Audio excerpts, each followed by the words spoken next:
살다 보면 어느 순간 문득 이런 생각이 든다. 연락하던 친구가 하나둘 멀어지고 있다는 것을. 예전에는 모이면 시끌벅적하던 자리가 이제는 조용해졌다. 명절이 되어도 생일이 되어도 전화 한 통 없는 날이 늘어난다. 그럴 때 마음 한켠이 서늘해진다. 내가 무언가 잘못한 걸까? 내가 먼저 연락을 끊은 걸까? 아니면 세상이 나를 조금씩 잊어가는 걸까? 70이 가까워질수록 혹은 70을 넘어설수록 이 느낌은 더 짙어진다. 사람이 줄어든다는 것. 그 빈자리가 자꾸만 눈에 밟힌다. 오늘은 그 이야기를 해보려 한다. 왜 나이가 들면 친구가 줄어드는가? 이것은 당신의 잘못이 아니다. 그리고 이것은 당신이 생각하는 것처럼 슬픈 일만도 아니다. 지금으로부터 약 200년 전 한 사람이 있었다. 그는 가장 가까웠던 사람들에게 등을 돌림당했다. 조정에서 쫓겨났고 유배지로 내려가야 했다. 함께 술잔을 나누던 벗들은 하나둘 사라졌다. 편지조차 보내지 않는 이들이 생겼다. 그는 전라도 강진, 낯선 땅에서 홀로 18년을 보냈다. 그의 이름은 정약용. 우리가 다산이라 부르는 그 사람이다. 그런데 놀라운 일이 있다. 그 18년 동안 다산은 무너지지 않았다. 오히려 그 시간 속에서 500권이 넘는 책을 썼다. 홀로 남겨진 그 고독 속에서 인생의 가장 깊은 진실을 발견했다. 사람이 떠나는 것이 무엇인지, 그리고 사람이 떠난 자리에 무엇이 남아야 하는지를. 오늘 다산의 이야기를 통해 우리는 하나의 진실을 마주하게 될 것이다. 친구가 줄어드는 것은 인생이 끝나가는 신호가 아니라는 것. 어쩌면 그것은 진짜 삶이 시작되는 신호일 수 있다는 것을. 천천히 함께 걸어가 보자. 생각해보면 우리는 평생을 사람 속에서 살아왔다. 학교를 다닐 때는 매일 같이 어울리는 친구들이 있었다. 직장을 다닐 때는 동료들이 있었다. 아이를 키울 때는 이웃이 있었고 아파트 부녀회도 있었고 학부모 모임도 있었다. 그 시절에는 사람이 너무 많아서 탈이었다. 모임이 많아 피곤했고 인간관계가 복잡해서 지쳤다. 그런데 막상 그 사람들이 하나둘 멀어지니 이제는 허전하다. 참 이상한 일이다. 왜 이렇게 되는 걸까? 사람과의 관계에는 보이지 않는 접착제가 있다. 그것은 역할이다. 당신이 직장을 다닐 때 동료들과 친했던 것은 단순히 그들이 좋아서가 아니었다. 매일 같은 공간에서 같은 일을 했기 때문이다. 함께 밥을 먹고 함께 고생하고 함께 퇴근했기 때문이다. 그 역할이 사라지면 관계도 서서히 느슨해진다. 아이를 키울 때 친하게 지내던 어머니들도 마찬가지다. 아이가 같은 학교를 다닐 때는 자연스럽게 만났다. 그러나 아이들이 각자의 길을 가면 그 인연도 자연스럽게 옅어진다. 이것은 잘못이 아니다. 자연스러운 흐름이다. 강물을 생각해보라. 강물은 흘러가면서 이쪽 강변과 저쪽 강변을 이어준다. 그런데 강물이 마르면 어떻게 되는가? 두 강변은 멀어진다. 그렇다고 강변이 나쁜 것이 아니다. 강물이 없어진 것뿐이다. 우리 삶에서 직장이라는 강물, 자녀라는 강물, 동네라는 강물이 하나씩 말라가면 사람들 사이의 거리도 자연스럽게 벌어진다. 이것은 인생이 틀려진 것이 아니다. 계절이 바뀌는 것이다. 그런데 여기서 많은 사람들이 고통을 받는다. 왜냐하면 사람은 변화를 두려워하기 때문이다. 나이가 들수록 익숙한 것이 좋아진다. 오래된 찻잔이 좋고 자주 가던 식당이 좋고 늘 만나던 사람이 좋다. 그것이 사라질 때 우리는 당황한다. 마치 발밑에 땅이 흔들리는 것처럼. 다산 정약용은 유배를 떠나는 날 이런 심정이었을 것이다. 그는 한때 정조 임금의 총애를 받던 인물이었다. 그의 말 한마디에 조정이 움직였다. 그에게는 친구가 많았고 따르는 제자들이 있었고 존경받는 자리가 있었다. 그런데 하루아침에 그 모든 것이 사라졌다. 정치적 반대파에 의해 그는 역적으로 몰렸다. 형제들도 고초를 겪었다. 아내는 홀로 남겨졌다. 그는 강진이라는 낯선 땅으로 유배를 떠났고 처음에는 주막 한켠에서 지내야 했다. 아무도 없었다. 아무도 찾아오지 않았다. 그 외로움이 얼마나 깊었겠는가. 그 배신감이 얼마나 사무쳤겠는가. 어제까지 함께 술을 마시던 벗들이 모른 척했다. 편지에 답장이 없었다. 고개를 돌리는 사람들이 생겼다. 그런데 다사는 그 시간을 이렇게 받아들였다. 지금 내 곁을 떠난 사람들은 원래 나의 사람이 아니었다. 그들은 내 지위를 좋아했던 것이다. 그리고 이제 진짜 나만 남았다. 이 생각이 그를 살렸다. 사람이 줄어드는 것은 진짜 나를 찾는 과정이다. 역할과 지위 때문에 모였던 사람들이 떠나고 나면 비로소 진심으로 연결된 사람들만 남는다. 그 몇 사람이 1000명보다 귀하다. 그렇다면 왜 우리는 그 몇 사람만으로는 허전하다고 느끼는 걸까? 그것은 오랫동안 숫자에 길들여졌기 때문이다. 우리는 사람이 많을수록 잘 살고 있다고 생각하도록 배웠다. 명절에 찾아오는 사람이 많을수록 성공한 인생이라고 여겼다. 연락처에 이름이 많을수록 인복이 있는 사람이라고 생각했다. 그런데 잠깐 생각해보자. 그 많은 사람들 중에 진심으로 당신의 이야기를 들어준 사람이 몇이나 되었는가? 당신이 아플 때, 당신이 힘들 때, 당신이 무너질 것 같을 때 곁에 있어준 사람이 몇이나 되었는가? 숫자가 아니라 깊이다. 다산이 유배지에서 깨달은 것이 바로 이것이었다. 그는 유배지에서 오히려 더 깊은 관계를 만들었다. 제자들을 가르쳤다. 진심 어린 편지를 주고받았다. 그 연결은 적었지만 깊었다. 그는 이런 글을 남겼다. 사람을 사귀되 그 사람의 마음을 보라고.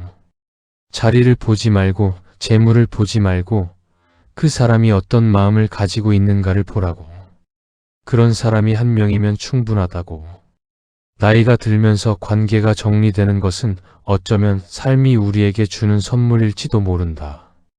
진짜와 가짜를 구분해주는 시간.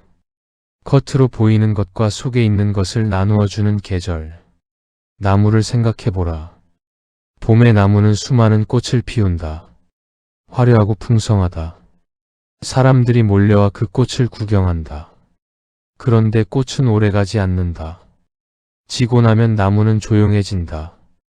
여름에는 잎이 무성하고 가을에는 그 잎도 떨어진다. 겨울이 되면 나무는 앙상하게 남는다. 그 앙상한 겨울 나무를 보며 사람들은 말한다. 저 나무가 죽어가는구나. 그런데 사실은 그 반대다. 겨울 나무는 죽어가는 것이 아니다. 봄을 준비하는 것이다. 불필요한 것들을 모두 내려놓고 가장 본질적인 것만 남겨둔 채 깊이 뿌리를 내리고 있는 것이다. 그 고요함 속에서 나무는 더 깊어진다. 우리의 노년도 그렇다. 사람이 줄어드는 것은 나무가 잎을 떨구는 것과 같다. 그것은 쇠락이 아니다. 더 깊은 계절로 들어가는 것이다. 더 본질적인 것만 남기는 과정이다. 다사는 유배지의 겨울 같은 시간 속에서 그것을 알았다. 사람들이 다 떠나고 나서야 자신이 진짜 무엇을 원하는지 알 수 있었다고. 혼자 있는 시간이 길어질수록 자신의 목소리가 더 선명하게 들렸다고. 이제 다산이 남긴 3가지 지혜를 이야기하려 한다. 이 3가지는 나이가 들면서 친구가 줄어드는 것을 바라보는 새로운 눈을 줄 것이다. 첫 번째 지혜. 관계는 숫자가 아니라 질이다. 다사는 유배지에서 편지를 통해 많은 사람들과 교류했다. 그런데 그 편지들을 보면 한 가지 특징이 있다. 그는 형식적인 안부 인사를 거의 하지 않았다. 편지 한 통 한 통에 자신의 진심을 담았다. 학문을 이야기하고 삶을 이야기하고 아픔을 이야기했다. 그는 많은 사람에게 가벼운 관계를 맺기보다 적은 사람에게 깊은 관계를 맺는 것을 선택했다. 우리도 그럴 수 있다. 연락처에 이름이 줄어드는 것을 슬퍼하기보다 지금 남아있는 한 사람, 한 사람에게 더 깊이 연결되는 것을 선택할 수 있다. 그 한 사람에게 진심으로 안부를 묻고 그 한 사람의 이야기를 진심으로 듣는 것. 그것이 1000명의 피상적 관계보다 훨씬 풍요롭다. 생각해보라. 지금 당신 곁에 한 사람이 있는가? 가족이든 오래된 친구든 이웃이든 그 한 사람과의 관계가 얼마나 깊은가? 깊이가 있다면 당신은 이미 충분하다. 두 번째 지혜. 혼자 있는 시간은 외로움이 아니라 자유다. 다산이 유배지에서 보낸 18년. 그 긴 시간 동안 그는 혼자였다. 그런데 그 고독 속에서 그는 500권이 넘는 책을 썼다. 목민심서, 경세유표, 흠음신서. 조선 역사상 가장 방대한 저술이 그 고독 속에서 탄생했다. 어떻게 가능했을까? 그는 혼자 있는 시간을 외로움으로 받아들이지 않았기 때문이다. 그는 그 시간을 자신에게 집중하는 시간으로 바꾸었다.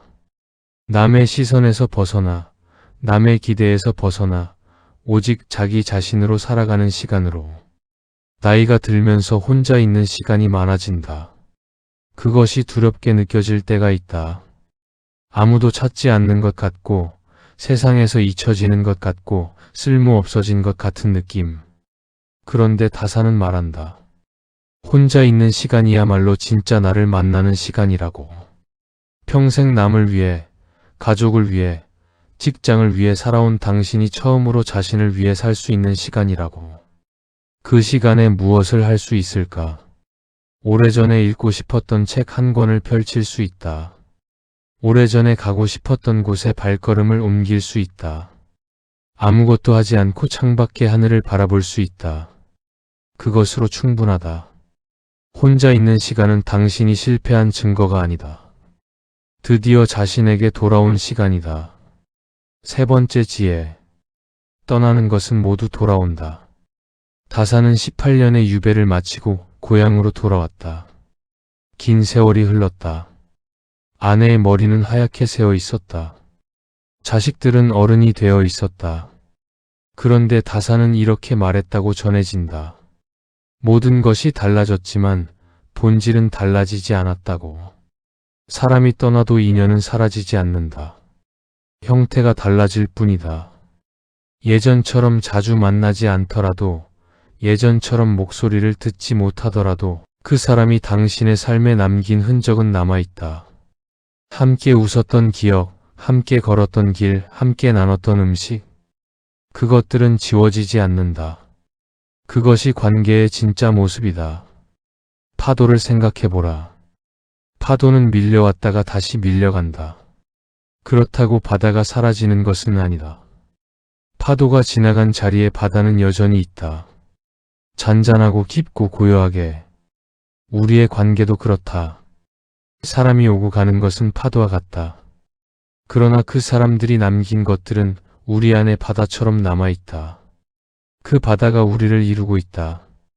이제 이 지혜들을 실제 삶에 어떻게 적용할 수 있을지 이야기해보자. 첫 번째 실천. 지금 남아있는 사람에게 연락해보라. 오늘 당장, 오래전부터 마음에 걸렸던 사람에게 연락해보라. 긴 말이 필요 없다. 요즘 어떻게 지내시나요? 라는 한마디면 된다. 그 한마디가 오래된 관계의 불씨를 다시 살릴 수 있다. 우리는 종종 먼저 연락하는 것을 망설인다. 혹시 귀찮게 하는 것은 아닐까 싶어서. 혹시 상대가 나를 반기지 않을까 봐서. 그런데 사실 상대방도 똑같이 생각하고 있을 가능성이 크다. 서로 기다리고 있는 것이다. 먼저 손을 내밀어라. 그것이 다산이 말한 관계의 시작이다. 두 번째 실천. 혼자만의 시간을 만들어라. 하루에 단 10분이라도 아무것도 하지 않는 시간을 가져보라. 텔레비전을 끄고 핸드폰을 내려놓고 그냥 앉아 있어 보라. 창밖을 바라봐도 좋고 눈을 감아도 좋다. 처음에는 어색할 것이다. 뭔가 해야 할 것 같은 느낌이 들 것이다. 그런데 조금만 익숙해지면 그 고요한 시간이 얼마나 소중한지 알게 된다. 자신의 마음이 들리기 시작한다. 오늘 내가 무엇을 원하는지, 무엇이 고마운지, 무엇이 아름다운지가 보이기 시작한다. 다사는 유배지에서 매일 새벽 일찍 일어나 홀로 앉아 생각하는 시간을 가졌다. 그 시간이 그를 버티게 했다. 우리도 그 시간이 필요하다. 세 번째 실천. 감사의 마음을 소리내어 표현하라. 살아온 날들을 돌아보면 고마운 사람들이 있다. 그런데 우리는 그 마음을 잘 표현하지 못한다. 쑥스럽기도 하고 때를 놓쳤다는 생각도 들고 이제 와서 새삼스럽다는 느낌도 든다. 그런데 다사는 말한다.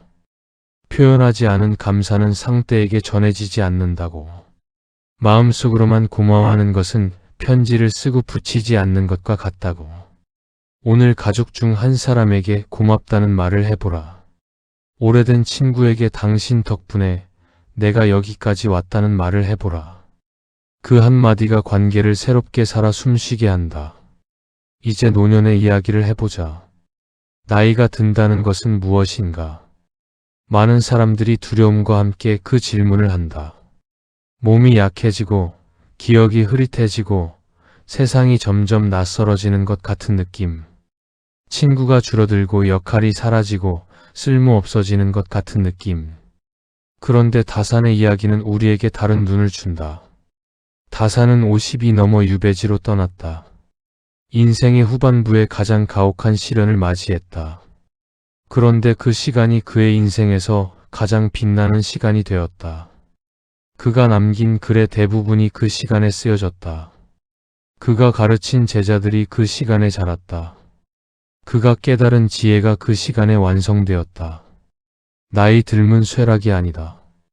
완성이다. 봄의 꽃이 아름답지만 가을의 열매가 더 귀하다. 봄에는 화려함이 있지만 가을에는 결실이 있다. 우리의 노년은 가을이다. 평생 뿌린 씨앗이 열매를 맺는 계절이다. 당신이 살아온 날들을 생각해보라. 얼마나 많은 사람들을 위해 살았는가? 얼마나 많은 것들을 견뎌냈는가? 얼마나 많은 어려움 속에서도 자리를 지켰는가? 그것이 당신의 열매다. 그것이 당신이 살아온 증거다. 친구가 줄어드는 것은 그 열매가 익어가는 과정이다. 불필요한 것들이 정리되고 진짜 소중한 것들만 남아가는 과정이다. 그것은 슬픈 일이 아니다. 그것은 성숙이다. 다산이 유배에서 풀려나 고향으로 돌아왔을 때 그의 나이는 이미 60에 가까웠다. 긴 세월이 그의 얼굴에 새겨져 있었다. 그러나 그의 눈빛은 맑았다. 그가 고향 땅을 밟으며 한 말이 전해진다. 잃어버렸다고 생각했던 것들이 사실은 잃어버린 것이 아니었다고. 다만 다른 모습으로 바뀌어 있었을 뿐이라고. 그 말이 깊이 마음에 닿는다. 당신도 잃어버렸다고 생각하는 것들이 있을 것이다. 떠나간 친구들, 바빠진 자녀들, 멀어진 관계들. 그런데 혹시 그것들이 사라진 것이 아니라 다른 모습으로 바뀐 것은 아닐까? 얼굴을 자주 보지 않아도 마음속에 남아있는 인연이 있다. 연락이 뜸해졌어도 만나면 어제 본 것처럼 편한 사람이 있다. 그 사람이 지금 당신 인생에 있다면 당신은 이미 충분히 풍요롭다. 이제 마지막 이야기를 하려 한다. 당신은 지금까지 참 많이 살아왔다. 젊은 날의 꿈을 가슴에 품고 달려온 시간들이 있었다. 가족을 위해 모든 것을 쏟아부은 시간들이 있었다. 아무도 알아주지 않아도 묵묵히 자리를 지킨 시간들이 있었다. 아프고 힘들어도 표현하지 못하고 견딘 시간들이 있었다. 그 시간들이 지금의 당신을 만들었다. 친구가 줄어든다는 것. 그것은 당신이 덜 소중한 사람이 되었다는 뜻이 아니다. 오히려 당신의 삶이 더 깊어졌다는 뜻이다. 화려함 대신 깊이를 얻은 것이다. 넓이 대신 진실함을 얻은 것이다. 바다를 생각해보라. 바다의 표면은 파도가 일렁이고 시끄럽다. 그런데 깊은 곳으로 내려갈수록 조용해진다. 흔들리지 않는 깊은 고요함이 있다. 우리의 인생도 그렇다. 나이가 들수록 표면은 단순해지지만 안은 깊어진다. 당신 안에 그 깊음이 있다. 다산 정양용이 유배지에서 혼자 밤을 지새우며 깨달은 것처럼 사람이 떠나고 나서야 보이는 것들이 있다. 진짜 나 자신, 진짜 소중한 것들, 진짜 감사해야 할 것들, 그것들이 지금 당신 곁에 있다. 이미 많은 길을 걸어왔다. 이제는 그 길을 자랑스럽게 바라볼 시간이다. 이제는 결과를 내야 한다는 압박 없이, 누군가에게 잘 보여야 한다는 부담 없이 그냥 오늘을 살아도 되는 시간이다. 지금의 당신으로 충분하다. 친구가 몇 명인지, 연락이 얼마나 오는지, 사람들이 당신을 기억하는지, 그런 것들이 당신의 가치를 결정하지 않는다. 당신이 살아온 날들이, 당신이 사랑했던 마음이, 당신이 버텨온 시간이 당신의 가치다. 그 가치는 변하지 않는다. 다산이 유배지에서 혼자 썼던 글들이 200년이 지난 지금도 살아 숨쉬듯 당신이 살아온 삶의 흔적들도 살아 숨쉬고 있다. 자녀들의 마음 속에, 오래된 친구의 기억 속에, 당신이 스쳐간 사람들의 삶 속에. 당신은 이미 충분히 좋은 삶을 살았다. 그리고 지금 이 순간도 그 좋은 삶은 계속되고 있다. 천천히 숨을 들이마셔보라. 오늘 하루를 살아있다는 것, 창밖에 햇살이 들어온다는 것, 이 이야기를 듣고 있다는 것, 그것만으로도 오늘은 충분하다. 이제 조금 내려놓아도 된다. 조금 쉬어도 된다. 당신은 그럴 자격이 충분히 있다. 오늘 이 이야기가 마음에 조금이나마 위로가 되었다면 구독과 좋아요 부탁드립니다.